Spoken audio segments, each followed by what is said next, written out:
За десерт днес ще ви покажа как да си направите ябълков штрудел вкъщи или поне как го правя аз. Нужни са ви ябълки около 1 кг. Измиваме ги, обелваме повечето и оставаме една-две с обелките. Махаме вътрешните семки и оставаме настрани. И отново половината ги смиламе на ренде, а другата половина ги нарязваме на едри купчета, за да може все пак да усещате ябълката вътре в штрудела.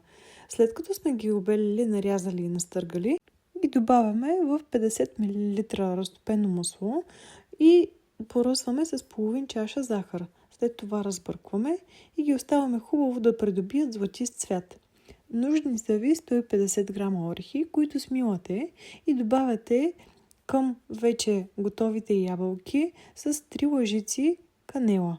Разбърквате добре, държим на огъня още около 5 минутки и сваляме. През това време намазваме корите с разтопеното масло, мажем всяка една и добавяме във всяка една от сместа.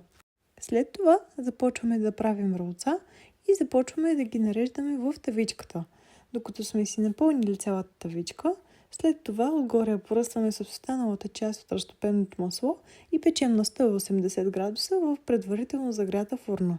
Може да се украсите, ето по този начин става много красиво и интересно. Това е начинът, по който аз правя нашият ябълков штрудел вкъщи и ще се радвам да напишете, ако вие сте го пробвали във вас. Това е готовият продукт. Отгоре поръсваме с пудра захар и готово.